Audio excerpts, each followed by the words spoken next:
Welcome to another D-Link Bytesize. Here today we'll be talking about 4G failover and how you can stay connected to the internet even after your broadband has gone down. My name's Alan Jones. I'm the marketing manager at D-Link UK, and later on I'll be handing over to Craig Kirby, our technical pre-sales manager, for when things get a little bit more technical. Internet downtime. I'm sure we can all identify with the guy in the picture waiting for that file to download, that video that we need before we can go on and do anything more in our day's work. A recent study estimated that in the UK we lose about 149 million hours due to internet downtime, and that is the equivalent cost of £12.3 billion in lost productivity. This begs the question, do you have a plan if your broadband goes down?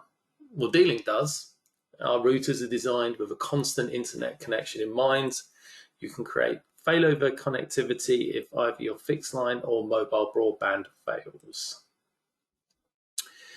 Anyone who's worked from home, but especially those with families, can attest to the added strains that the current situation has put on their home wireless networks. It may be a lot easier than driving 200 miles for a lunch meeting to have a meeting online, a video meeting over one of the major platforms. But what costs your business if your internet fails and you have no backup plan in place?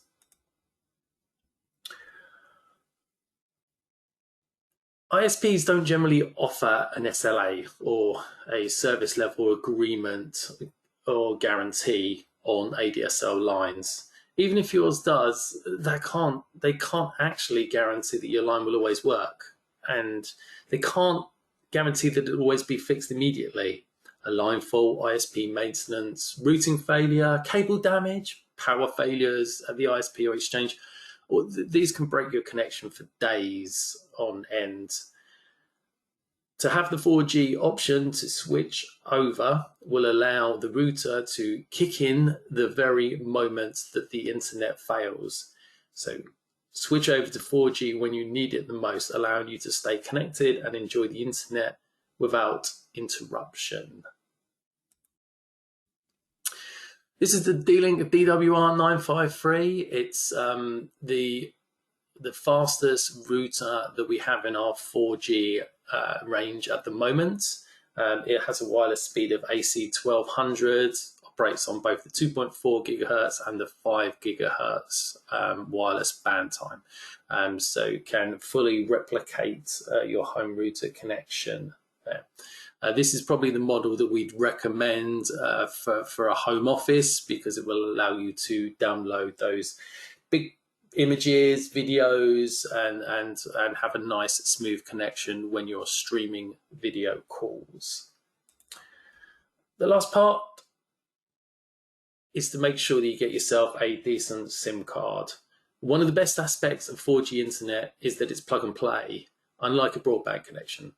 But you still need a valid SIM card to supply the 4G connection to your router.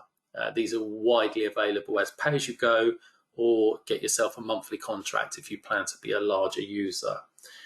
So if you want to plug and play your 4G, make sure you've got your SIM card first.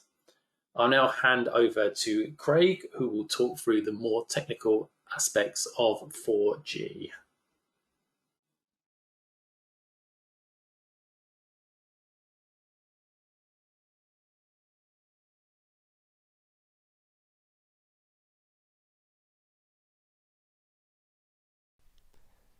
Once the SIM card is inserted, navigate using a browser to 192.168.0.1. This will bring you to the interface of the router, where we can log in with the default username and password of admin.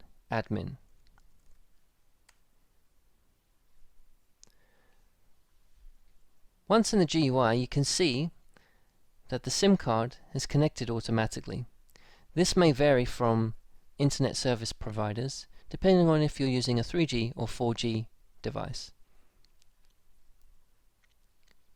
Navigate to Internet, Multi-WAN, and Failover to see the failover options. Currently, this tells us that the failover mode is disabled and the default route is set to the LTE modem.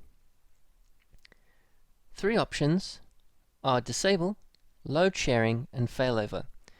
If you want to use one of the internet connections as a backup, failover is the correct option to use, and choosing the default route as a primary will turn the other alternate internet connection into the backup mode.